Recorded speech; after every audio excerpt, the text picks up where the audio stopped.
Welcome to Philly Coco Presents Side Project Spotlight, episode 27. This is the developer's journey to making cool stuff. We are your dance partners in this fast-paced developer DDR game. I'm Kotaro. I'm Steve. And I'm Aaron. And we are Philly Coco, a Philadelphia-based Cocoa Heads community focused on Apple development. That primarily, but not exclusively, means iOS, Mac, tvOS, and watchOS development. Philly Coco's true desire is to take you higher on your own developer journey. Very nice. And this week, we have an improved vocal performance by Aaron here, who has a microphone, a proper microphone. Well, try not to oversell it. We'll see how it goes. He sounds good. I mean, he's been using the laptop mic all this time. Really? That sounds pretty good, too. So, yeah, I don't think anyone's ever complained about the way you sound. Yeah, exactly. I mean, we all have 10 words per episode. Exactly. It's not like we had to choose anything for that, but that's cool. That's cool. But what are we doing this? What are we talking about this week? What are we talking about this week? This week, we do have a follow-up that we want to discuss. Your little, was it a follow-up in terms of like your FogBugz experience, the FogBugz nonsense? If you can give us context of what that was about and where we are. For anyone who doesn't know, FogBugz is a project management software. Is that a fair assessment, or task management software? Yeah, I don't remember if we talked about it on the show, but yeah, it's like bug tracking software, and it still exists, but it came out years ago. It was from the company that I think no longer exists, Fog Creek. Joel Spolsky. You read the Spolsky test, or you remember the beginnings of Stack Overflow. He was involved in that. I think Trello spun out of Fog Creek. So that their first product years and years ago was FogBugz, and it was a bug tracker. Had a wiki built into it, which was nice. You could have emails come in, or you could create tickets. It had all the typical features you had. It was basically like a competitor to Jira, but I don't know which came first, frankly. And it's like a simpler version. It has a lot less features. And I've been at work. We have it. We had it for many years. I brought it into the workplace many years ago because we needed a good bug tracker. And then I used it a bit on my own years ago. I had a free account. So it used to be an account where you could have two people for free. It was like a startup account. And I used to have one of them. And so this whole latest drama is because Fog Creek obviously no longer exists, and the company sold FogBugz to someone else, and then it's unclear to me whether that second company got bought out or just merged or something, but there's another brand that seems to own it now. And this brand seems to specialize in enterprise software, and they just kind of, I don't know, just buy them up and then extract value from it, I guess. I don't know, because I don't know what else they do. Well, they tried. And so they bought it, and so what happened was these emails went out to thousands and thousands of people, I imagine, because I got one too. It seems like anyone who had an account that was free, got an email that said, your account is being automatically upgraded to a paid account with a discount. I mean, they gave you a discount. And then we got an email that said, we're going to charge your account on this date. It was a couple of emails, and people were like, what are you talking about? Some people hadn't seen these accounts in 14 years. In my case, this account was that free account I talked about that I couldn't access because literally years ago, when the former new owners took over, I learned that I couldn't access the account. And I emailed their support, and they said, oh, well, we delete the accounts if you don't use them for X number of months or whatever. So I'm under the impression that my account was completely deleted. There was no way for them to give me my data back when I asked them years ago. And now I'm getting an email that says, oh, actually, we're going to invoice you. And you could click. Some of the links were just all broken, so I couldn't log in. You can't log in to do anything. But the links to the list of invoices worked, and so I go in, and a lot of people did this, and it'd be a list of 100 invoices for years. They're all $0, but the billing system still had all my information in it, but there's no account to log into to get your data. Mm-hmm. So people started freaking out, understandably. And started trying to contact that, but you couldn't reply to the email because it just went to dev null or something. So no, you had to create an account on their help system, which was not FogBugz, by the way. So right, and then you had to contact support that way. So people started doing that, and then support must have been inundated. This went on for days, better part of a week. Right, we got people started getting emails saying we're gonna charge your account, and even though the account was probably not going to work, they claimed that if you didn't update your started getting out there was like, if you didn't update your credit card, then you won't get charged. But the emails don't say that, and there's there's no way of logging in. So people are like, what the hell's happening here?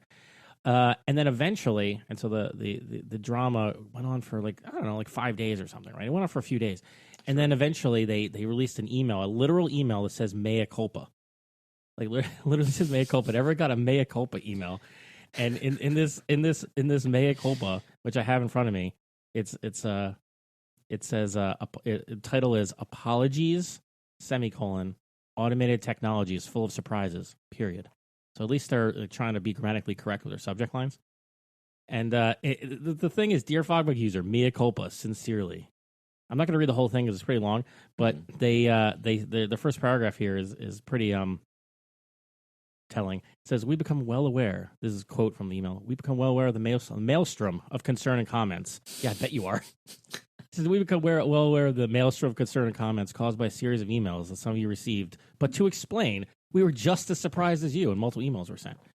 Our original and only intended email, which was controlled by humans, was to inform you that the, quote, free, non-expiring version of FogBugz is being phased out on October 17th, 2022. Additionally, we wanted to offer you the option to continue using FogBugz by updating your account to a paid subscription. This was the entire planned effort. And then they go on to say, however, once we update the accounts that have been identified as free and non-expiring in the internal FogBugz accounting system, the software automatically generated a form email notifying you we had summarily converted you to a paid account, and worse, actually triggering collection dunning notices to some. This was unintended and is not accurate.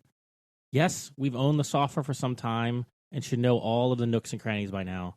We don't know if this was a nook or a cranny, but it decided to act on its own. Truth. It's embarrassing, and we'd react the same way as many of you have. So this email is to set the record straight. And then they go on with details, trying to say we're not going to automatically charge you and et cetera, and damage control essentially. So sure. I'm going to give them the benefit of the doubt. I could believe that it was an unintentional thing. Oh, I can believe it. I definitely could believe it. I mean, I know a lot of people jump to the conclusion they were just being evil. I don't know if that's the case. I mean, I think the idea of let's change all of the accounts to a paid account does sound like let's extract enterprise value from this thing and see who pays. I can see that too. But I could understand that it automatically sent emails. What's bizarre is that they waited so long to just be like, hey, guys, if it was me, I would maybe thought, let's immediately send an email, even if we don't know what the hell happened. Mm-hmm. We started to get these calls. Let's send an email to everybody and be like, hey, we don't know exactly what happened. Don't worry. We're not going to charge you for things you're not paying for. We're looking into it. We'll send another follow-up. That's all you had to do, like a couple sentences. And they could have cut off all of this drama on Twitter, on Hacker News, on probably more podcasts. Well, the only way I heard about it was, I forgot it was Marco's one, or it was Core Intuition, Daniel Jalkin's one. Yeah. I know for sure Daniel Jackson's was having, the Core Intuition guys were having some issues, and they were talking about it extensively. Oh, after Marco said something on Twitter, it's like, I was soon after that, this email came out. So I wonder if I mean, it could be coincidental, but he's a big following. And I'm sure that their support people were just inundated. I mean, even in our space, like some people that we knew within our me, like I think Mike, Mike. I think a lot of people, because FogBugz, as I said, I think I've said on this email on this podcast before, I loved FogBugz. It was a great product for its time. I still think the current product is pretty good. It's easy to use anyway, and it doesn't piss me off like a lot of products do when you're using it. The company that owns it pissed me off, but that's different issue. But I can totally believe that this was an accidental thing. But I think it's a good teachable moment here that technology could definitely, like automated stuff especially, can definitely screw you over. And things can happen, but how you respond to that makes all the difference in the world. Sometimes stuff happens, but how you respond to that is going to affect your reputation for you and your product going forward. And despite the fact they gave me this mea culpa, the trust I have in this company is just shattered. You know what I mean?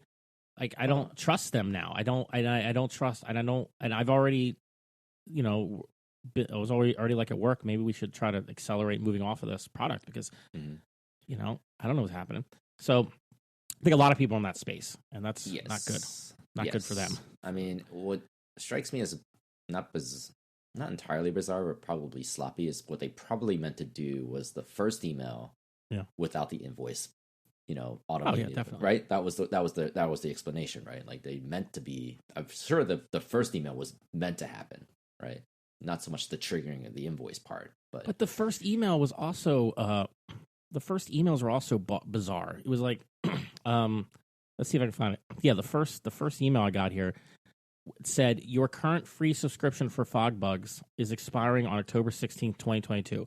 To continue using FogBugz, please add payment details to your account today. Because you're a valued FogBugz user. Yeah, that's a little and and because you're already a valued FogBugz user, we're automatically upgrading your account to include up to 5 individual users. Plus you renew now, you qualify 50% off. Blah blah blah blah. So it was like I got this out of the blue in September after having not touched FogBugz forever. The last time I had I'd even talked to them was I think in 2021 because I found out that my account had been deleted. So I have not looked at FogBugz in at least a year. I haven't used it in more than that since probably 2019 or earlier. And then I just get this out of the blue and it's like, oh, your account's expiring. I'm like, okay, well, whatever, I don't care. But then I got an email. It was like an email that says manuscript, which is what the company previously was called, like the company that Fog Creek had turned into. So the first one comes from FogBugz. This one comes from manuscript account. So that's added confusion because the branding is different. Then it says this email is notifying you that we will be charging $31.25 to your credit card ending in blah, blah, blah with like my actual ending credit card number and for an account URL that doesn't work. And this is the one where you can get like a link to your invoices on it. And this is the one that really pissed people off. This is the one we're like, we're going to charge you and here's your credit card that we have on file. And I still don't understand why they have this information if they supposedly deleted my account years ago because they didn't, obviously. I have to say, one of the funniest things I've realized about the human condition is that money really affects us in very horrible ways. Right? It just does. Like some psychological trigger happens when you F with people's money. Well, yeah. I mean, if you think you're about to have money taken from your account, without your permission. Although, I mean, most charged, right? I knew that wasn't going to happen because I don't think that card even exists anymore. So it's like it's not going to work. And it was only like $31. So even if it happened, you could. But still, it's like somebody like Daniel Jalkins. I think he was actually a willing paying subscriber, or I don't know if it was Jalkins or the other guy, but it was just one of those things where it's just like, that's like, okay, wait a minute. I'm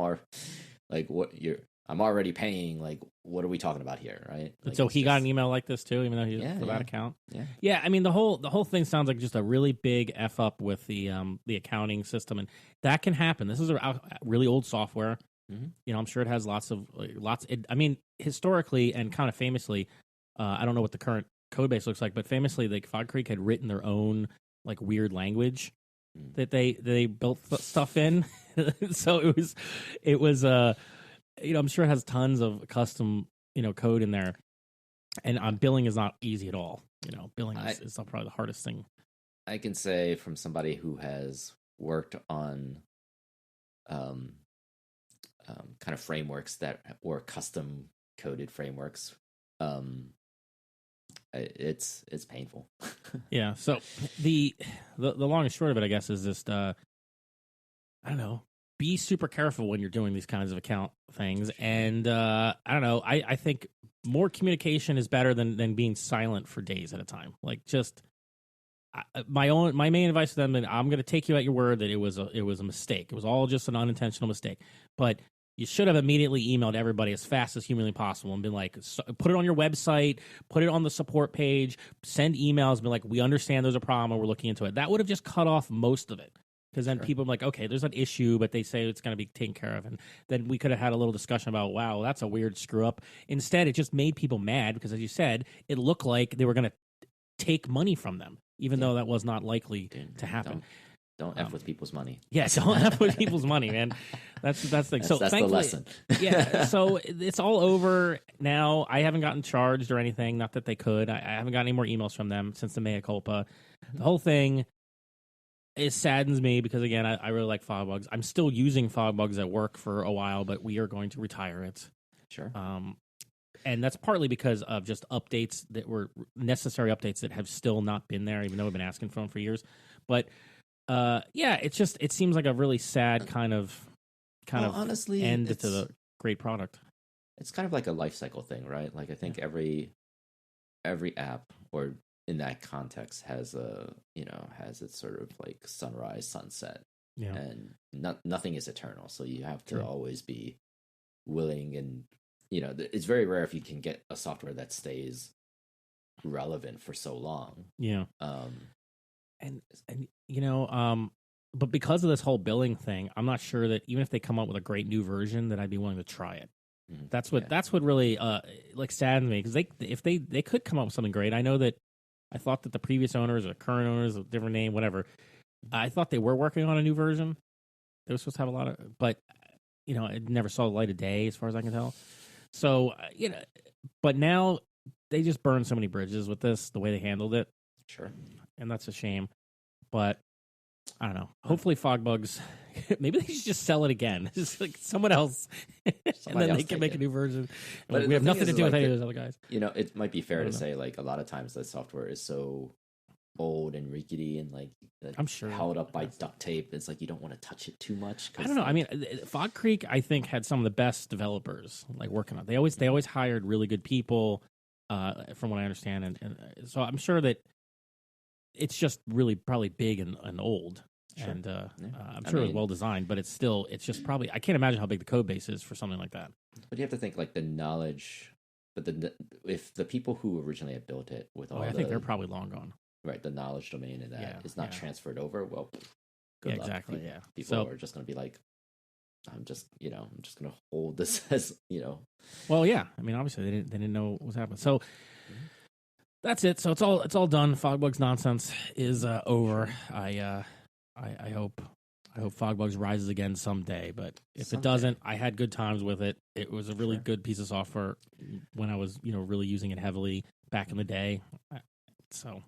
Yep. R.I.P. FogBugz. Again, we're pour one out for you. Yeah, pour up some of my coffee for you. Yeah. Well, I wouldn't do it now, but anyway. But moving on from that. Now that our awkward transition. That's all we do here is awkward transitions. That's true. It's like my specialty on podcast hosting, awkward transitions. I will say. This has happened a while back, actually, but I got an opportunity to work to do some Mac development at the JOB, like just to experiment. No, actually, no? This was a very quick attempt to build a simple app to sort of manage some assets, basically, and just display them, navigate them. Search for the assets. So it's basically taking a web version of it and condensing it into a simple Mac app, very similar to like SFX, the symbol app. Yeah. You can kind of look at all the available icons that you have access to as a developer from Apple. So I thought that was kind of a fascinating kind of like if you're taking a design system from another, that's very specific, but you got to go through a whole inventory of stuff. Like, what if a Mac app, a native Mac app, which done in SwiftUI, in this case, how would that perform? How would it do? And it's kind of interesting. Like, I know there's always this debate about. Is this like the current SwiftUI? Yeah, like 16. Yeah, 16. Or whatever macOS version. Originally, 12 or 13. 13, macOS 13, right? Are we on? Well, no, because we're on 12. that's not out yet. So Yeah, that's what I'm asking. I'm like, Yeah. which? Yeah. So you're using the SwiftUI that works on 12. I'm using 12. Yeah. Okay. So nah, it's using. I did a tiny bit of work on that. Yes, he did. He Yeah. actually he did the UI. Oh, very cool. Like he just like set up the grid, and I was like, oh, you did like And 90% of the work. A for little me. bit of like basic search. I got like super basic search, just like filter. Yes, you did. Filter Actually, that the was array with the Search. search query. Search is pretty cool to on SwiftUI. Yeah, it's really easy. Just like say dot filter the thing that you're doing the for each and just One of the interesting things that makes it fascinating is now there are so many tools that are available to you that you might not have in iOS. So like it's expected of you to do like drag and drop, copy and paste, all those functionalities that you can kind of avoid or not even have to bother with in like iPhone development particularly. But in Mac development, like I'm looking at something and I'm trying to like navigate something through my arrow key. At the moment, I can't do it, and I'm like, oh, this is an expectation that I need to be aware of when I do Mac development. The other thing is like drag and drop. If I drag and drop an image, for example, it has to be it can be a certain format, but if it's like right now I have it to drag and drop and convert it to a PNG, but that's if it's a vector, if it's a vector icon, for example, like they're expecting an SVG or something that's vector based format. The other thing, so I think it's like, oh, you get really nitpicky about stuff like that. It's like, well, maybe I can do at least a copy and paste functionality, and SwiftUI is actually quite good, at least about giving you the tools to do it. But there's a lot of moments where you have to like go into like UI kit to pull out to do any real like complicated work like conversions of that kind of stuff. One thing that I noticed about MS Image is that I think NS Image by default saves it as a PNG, like does that conversion for you. It's not like you can move like SVGs around, like, and then you can move like images as an SVG around and then convert it and then have it automatically convert to an SVG. So those are like things that I have to work out over time. I sort of had to finish like my beta version, and like it was an experiment, and then so I think one of the things that makes it interesting of Mac development in general, and this was just an experiment, this was just to see how well this could work as a Mac app, and I think the interesting challenge there about Mac development is it is all the sort of small nuanced things that you don't have to think about if you're doing iOS development. And people complain about like I can't control the UI, I can't make these fancy UIs or do all these sort of weird transitions and stuff like that. And it's like, oh, that's not the point of it. Like the speed of that when you're actually using the Mac version of it versus like it's like when I'm doing a filter search on the stuff, right, Aaron? It just feels nicer, like as a native app. It's got that je ne sais quoi quality to it that just better than WebView. I mean, maybe it feels faster. I mean, speed is a feature. I think people forget that. There's such a line blurring going on nowadays with some of these apps. I mean, look at something like Figma, which is built on web technologies, technically, right? But it's like very like low level programming to get that thing to be performant and everything, and it runs quite well. What's funny about Figma?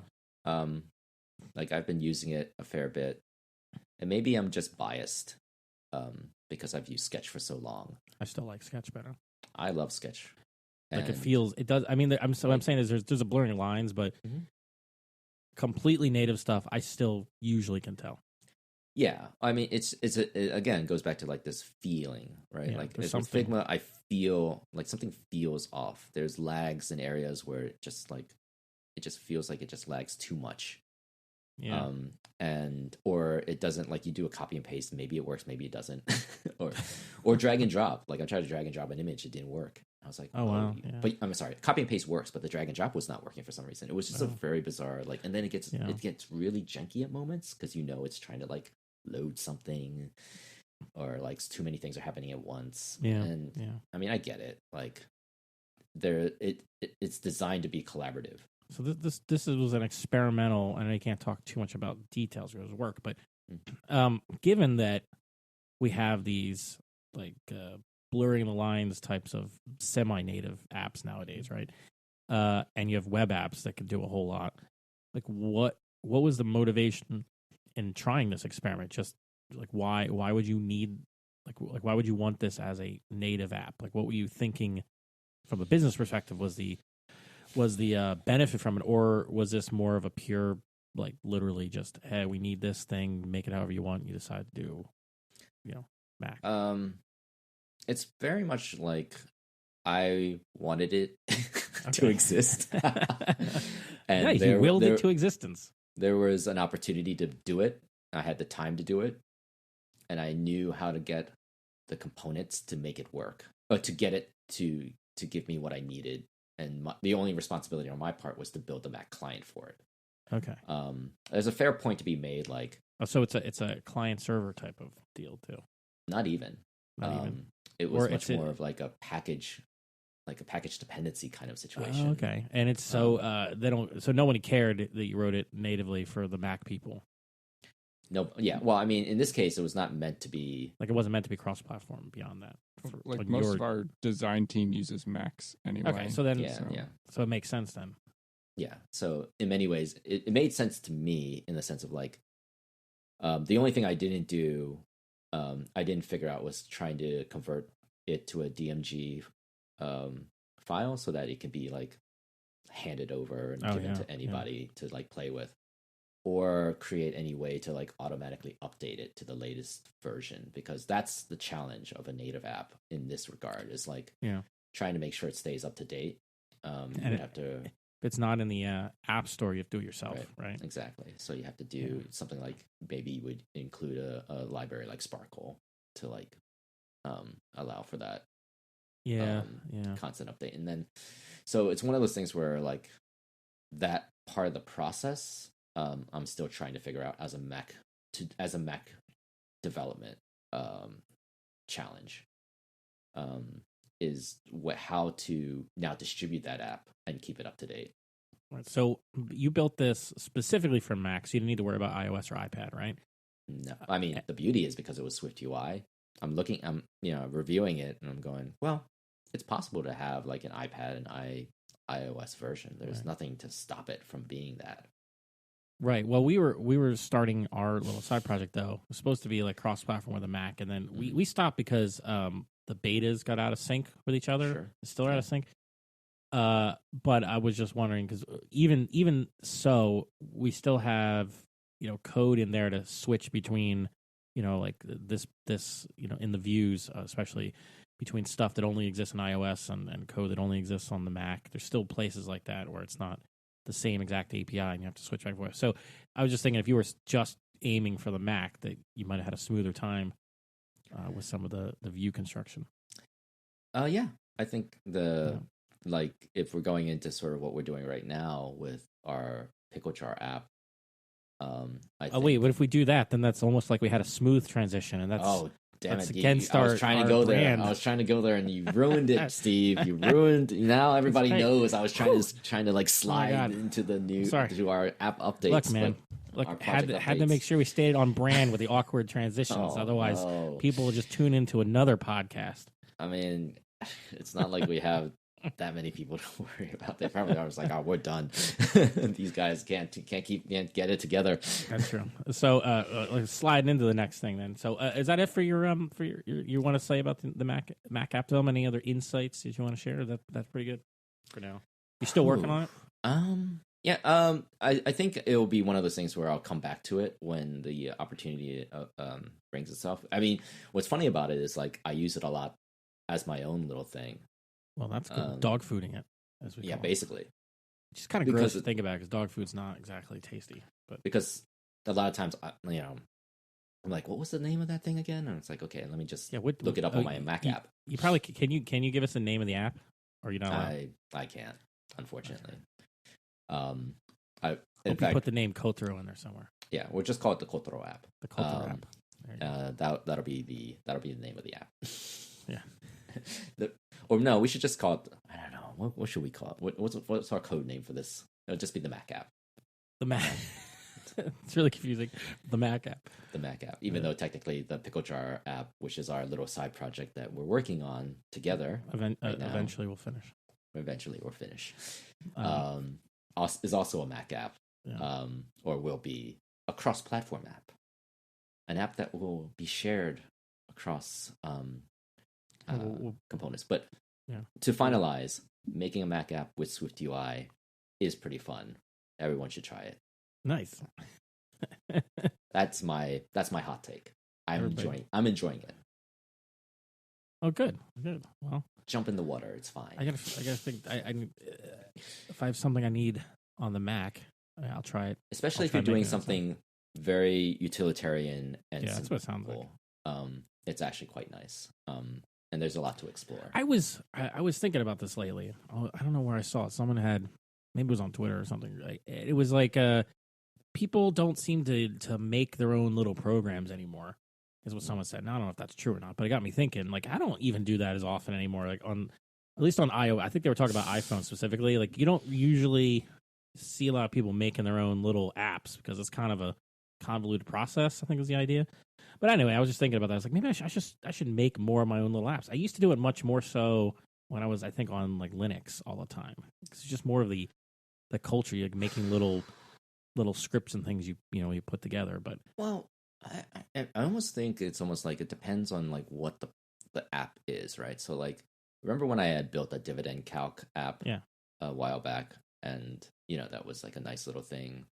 Turns out a spreadsheet is just as good, if not more effective. Well, that's what I keep running into. I'm like, do I want to build my own little tool? I mean, but a spreadsheet is a good example because a spreadsheet is more of a general purpose tool and you can make it work. But that's where I find myself most of the time. I'm like, I'll take something that exists and try to really push it to do what I need versus just making a custom tool. Yeah. But I think in the past, I was younger, it would be more into making a tool, especially we used to make a lot of little command line tools. But anything that requires me to be mobile, or like I need that tool while I'm, in the bus or something like that, or like if I have some extra time or grocery shopping or whatever, like if it requires me to be in the quote unquote field, maybe that I would consider building something simple like that. But I think that's how Instapaper was born. I think Mark Arment built it for himself, I think at the time. And sure.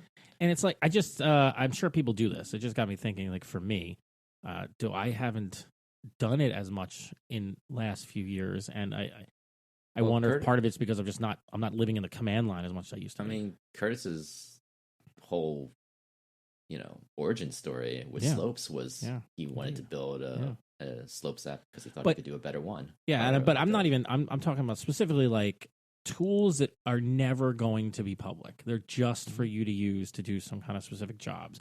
And it's like a common trope. programmers make their own little tools. And I'm just saying, I used to do that a lot more when I was in the command line world and I was like running Emacs all the time. And it's just it doesn't come up as much. Now I'm more like taking existing tools like a spreadsheet or something and then modifying that a little bit or finding like a plugin and adjusting it. I'm not writing from scratch as much. Our first watch app, Kanji Love, was kind of built with my own selfish reason for wanting a flashcard app in general, right? Like that was a very intentional, like this is just for a party of one or two people, but definitely for one, which is me. How easy is it? I was just speaking of mobile. Like how easy is it to make a simple utility app and like deploy it to your own devices? It's not that hard anymore, I guess, but you could do it. You can do it manually, but I think there's time limits on all these builds. What? Yes. Oh, no. Well, aren't there time limits? TestFlight there is definitely. TestFlight there is, but not if it's just like if you're just like installing it straight. But if you're just installing it, is there a time limit for that? Laptop. I don't think so. So I'm just saying, but there's some definitely friction there. Unless maybe Playgrounds helps you get around that. I don't know. Can you? I haven't used it enough, but I just feel like there was some kind of point to this that when I had read it, that it almost like a point. I was like, I kind of get what he was saying. It was like, especially in the mobile world, maybe we don't make as many little tools as we did when we were all in the command line, and like, just a different environment on even on a Mac. If you're on your actual PC or Mac, you just have more options. You can build tools. You can run them whenever you want. You can keep them on your machine. You never have to share them. You don't have to jump through hoops to get them deployed. Like, I think that was the point. If you, for example, if you were like a workflow person, and if you could figure out a way to like daisy chain a lot of different workflows, you can just use the Apple's shortcut tool or Automator to get the results you need, especially if you're like doing stuff like, all right, I want to take a bunch of images, I want to resize them, I want to add a filter, and then output them out in this type of format. You don't need an app for that. Yeah, maybe it's just my my old man lens on this from growing up as doing everything on command line. Back in my day. Well, right, because I mean, I used to have to write all the programs you would run. I used to have Linux machines. I used to build them and live on the command line there, building little command line tools you'd link together for stuff. So maybe the equivalent today is stuff like the shortcuts. You can do a lot with those features that I barely even scratch the surface of. So, maybe people are making their tools. They're just making them with these like slightly higher level abstractions that are available now, especially on mobile. There's a fair point to be said. Like, there's an app for that, right? That's the thing. There's already an app for that. Do I want to make my own? It's a constant struggle. Like, do I want to spend the effort? And now, I really should look more into how deep you can go into the shortcuts and stuff, because that's a whole other layer of kind of automation and tool building you can do that wasn't really an option a few years ago. And it just, I keep forgetting it's there. So sorry, Apple. Like, I always forget that that's in there, that you could do a whole bunch of stuff with it. But then I see things that people do, they're crazy, and they're interrogating the system via like shortcuts. I mean, one thing you could do is build an app with shortcut integration, for which then you can utilize that as if there's not a shortcut that exists anywhere, you can just build one your own that takes one particular pipeline that you feel like doesn't quite do what you like. That would actually be interesting. So, for example, if you wanted to take a couple images, images that feed stable diffusion, as an example, to do AI images, and then have that spit out 4 or 5 AI images at once, and have a program that does that, and then provide you, and then do that automatically for you, and just have a workflow to just do that. We should definitely talk about stable diffusion stuff now. Maybe next time. At some point. I haven't got to play with it too much, but it's very cool. Right. So we're getting close to our time limit here today. Sure. Let's move on from my tangents about my I don't even know if we're gonna keep that in the show. That's just so lame. No, that's fine. We'll keep it. I think it was like at least the third time we talked about, like, you mentioned making like a shortcut thing. Yes. We should just have a drinking game every time we repeat ourselves. So to our brand, into awkward transitions. Awkward transitions. Where are we in our PickleJar app, aka our habit build forming? I don't know. So, I don't know. You tell me. What were you? I was working on, and I made some progress, although it's not all uploaded on. Just changing the model and dealing with images. The thing that's interesting about images and core data is there's not really a clear-cut way of doing this. What I started doing was trying to store images as binary data. Mm-hmm. And there's like a little checkbox, which I didn't know existed until I looked into this, in core data. I mean, I'm sure you knew about this. If you go and you create like a binary data type, you can say allows external storage, mm-hmm. and then I don't know how it makes this choice, but then if the file's too big, it will core data will store it in a separate file, mm-hmm. From the main database. Otherwise, it'll store it in the database. So you kind of get the best of both worlds, at least theoretically. So I was trying that because I'm using it just to store the images for like the avatar of the habit or something. So I started doing that, and then of course, ran into issues with core data and SwiftUI and like trying and so it kind of worked. I kind of have a version that works. It's not fully working well, but I did manage to like save a little tiny image and then show it again. So at least that works. It's just not working great, and there's still so much more to be done. Like I need a proper image picker and need to figure out how to do the sizing but storing it as data, just as data, does seem to work. It's just a little weird because if you have a SwiftUI image, you have to kind of convert it to a UI image, and you can get like a PNG representation, and you can store that as data. So I was trying to abstract that in a little property so we don't have to think about it, and it's kind of working. It's just a lot of little layers you have to kind of coordinate. And images I've always found images to be a pain in the butt. Like it's always a pain in the butt. It's a funny issue. I remember when I was dealing with it with Fave 10, because I remember doing like a small version, like I would create a thumbnail version and like a large version, and the thumbnail version would be ridiculously small compared to that, and I just wanted to make sure that I had like if I needed to like do like a small like preview or like of the image, I would use the thumbnail versus like the actual image just to make sure like I would have something optimized. I remember there was an article a long time ago that discussed that strategy, so I sort of employed that. Actually, the funny thing too is like I actually integrated like gravitars, if you remember those. Yes, gravitars are cool. So it's like, I'll sneak that in as like an optional thing. If you don't have your own, if you gave me like an email or something, I would be able to like point to that and like return back that avatar. That was actually a fun experience. You could probably steal that code and use it for something. So for me, I've been very much I think it's one of those things where I'm trying to, like you we all have 9 to 5s again, so it's like it's one of those things where like when you get back, like what can you work on, right, that you have enough energy to do work on. So what I've been getting to do is start building a couple of these components, like UI components, and that's actually been a fun experiment because like you're only focused on the state of these components. So like the log checkbox, the card view, like they're very simple UI things that you can just work on at your leisure, and it's great for to use previews to explore them. It's a really perfect SwiftUI use case. Yeah, and they're just really small, self-contained. You're just trying to make sure that if there needs to be a dependency, you have them there set up. They're not connected to each other yet. No, but the way I look at it is like, again, sort of like your Lego build bricks of. You're building the Lego bricks to eventually like combine them into ultimately the views you want to build. So that's been an interesting, that's been a way for like, I would spend maybe about an hour or 2 hours every night, just trying to like build the components one by one by one. And so slowly over time, and some of them are like built up, like I'm beginning to build like the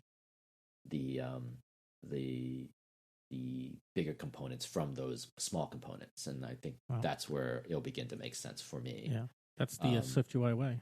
And stealing moments of time, and ironically, is that the word? I don't know. Coincidentally, maybe, or we're being subtweeted.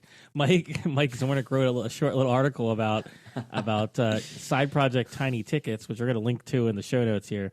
Friend of the show, Mike Zornek, where he says if you have an active side project, he highly recommends you invest some of your valuable and limited time into ticket issue creation to plan out your work. So you have basically a bunch of 10 to 20 minute, tickets. So that's a really good idea. I've been stealing time in like little 20-minute segments too. Yeah. I should probably codify the stuff in my head into tickets. So I'll take that advice, Mike. But sometimes I feel like Mike's blog is just. It's just subtweeting us. It's just coincidental, I think. But that was pretty funny. That came out like 2 days ago. That was great. Just in time for us to record. Shout out to you, Mike. Shout out to Mike. By the way, also, I don't recommend guys using beta 4.1 of Xcode because I'm running that on my M1 Max thing here. It's so slow. I don't know why. I didn't realize it was that slow until I went back to the release candidate, and it's like all of a sudden things work quickly. So I don't know what's going on with the betas. I've had so much burnout right now of like downloading and and updating my Xcode projects. I was like, all right, I'm going to stay away from the betas for a bit. I'm going to just It's focus beta on 3. I thought it would be like better, but no. I'm already in the Juicy 16 anyway, or I'm sorry, the current version, and I just want to focus on the stable one. Yeah, I don't know what's in the latest betas. Is it just like the activity stuff, maybe? The live activity, the 14, it's live activities, which we're not doing at the moment, so it doesn't matter. But anyway, I don't recommend. I thought you were running the latest beta, and so that's why I tried it, and then you were surprised I was doing so. Yeah. It's no, if the release candidate seems a lot more stable and like speedy for me. I don't know. I would be not indexing as much preferred in that sense. So yeah, so right now I think what we will continue to do for this next week or two is just build out these components when we have the time to do it, and just not put so much pressure on us to get everything in as much as possible. Right. I mean, it's fair to say we should probably write some basic tickets, I guess, and like list them out somewhere, maybe in our GitHub issues or something. I mean, I've tried, but it's like I've not been very diligent. Oh yeah, I've seen them. I've seen them there. Yeah, yeah, you can do it. That's a whole other like skill set, how to write tickets well. Jeez, yeah. Yeah, Mike is good at it. I'm sure he can just bang out like, yeah, these are all 10 to 20 minute project tickets. We write them out, and it's like, create component for this whole screen. That's like a 4-hour job. Make adding goals easy. Yeah, yeah. Make adding goals easy. It's like we might want to take another pass at that case. Yeah. We need to be a little more specific. Oh my god. Yeah, Mike is great. If you don't follow Mike Zornek's blog and stuff, you should totally do it. He's a wealth of good advice and insight into proper development practices and side projects and indie development life. And he was my mentor to getting into Mac development when I first started. So, and he listens to this, so now he's probably getting teary-eyed on his walk while he's listening. That's right. So, Aaron, any updates from you? Oh, come on, that's mean. You just put him on the spot. I was looking at Steve. I was looking at your like image saving stuff. That was it's terrible. And is there like any reason why you don't just like output a SwiftUI image directly from that property? Because like most of the things don't return optional. Like you can like finally, or you can just say like, return a UI, a SwiftUI image from a system image, and it's non-optional, and it just. I think I just couldn't figure out the incantation. I think SwiftUI images are a little bit weird. I don't know if it's just weird that you have to like bring SwiftUI into that goal extension. So I know I'm thinking I mean I know I did something wrong, and this was the first pass, and I was like, but that was my original idea, and I couldn't figure out how to quite get it to work because it's like the SwiftUI thing is a struct, which is it's a view, and then but UI image is not the same concept. It's confusing, like between the different. One thing about like the final return type when it finally comes out, like when you're storing it, you probably still need to store a UI image, but like actually just what it returns when you say like, get the image for this goal. Return I can create a SwiftUI image out of a UI image. But so I think that's where I was thinking. You should be able to, like finally like because you have this like chain of stuff of like check the data is optional, and then check the and whatever. They're just some like force unwrapping of UI. Yeah, I know that was in there just to get it to work. UI kit stuff, like you almost always have to do that at some point with UI kit of like force unwrapping something because there's never any like things to return a non-optional. I'll see if I can just return an actual SwiftUI image. I think I got to that point. Unless there's some reason why you would need it in a different format. I mean, well, as I said, you can't like a SwiftUI image doesn't let you can't get a binary data out of it. I was just talking about for the output when you finally output it. Yeah, like I think the reason was I was just trying to get something to work, and so. I'll test it out some more. All right, we got to wrap it up. But yeah, it's definitely. I'm throwing the bat sign. Yeah, it's definitely only a first pass, so I'll be hitting that. If you have anything you want to do, you can feel free to make changes. I took a look at some of my few moments that I had this last sprint. There you go. See, it's working already, Mike. Just like looked at it, and it was just. I was like, oh, this is almost good. Like I was able to get rid of one force unwrap, but that like last one where you Yeah, that's what I mean. The fourth like, if you just return a SwiftUI image, then I'll give it a shot again. Or I'll look at it again. One thing I will promise you guys, because I feel like I'm getting close, is that we will have a functional card view probably by the next time we talk. That's for swiping, yes. For swiping did it back for activating logs and stuff. Yeah. All right, cool. So we are like totally out of time. So it's time to do the outro. All right. Where is my outro? Oh my god! You're the one like waving on the camera, like hurry up, guys! I gotta go. Yeah, we're 5 minutes over. All right, so that's all we have for today. You can learn more about Philly Cocoa at phillycocoa.org. There you'll find links to our Slack, meetup schedule, and contact info. If you're feeling generous, please leave a review on Apple Podcast app and share us with all your developer friends. And one more thing. Most of you are familiar with the virtues of a programmer. There are 3, of course: laziness, impatience, and hubris. Till next time, good luck on your own developer journey. We will cheer for you always. Awkward transitions.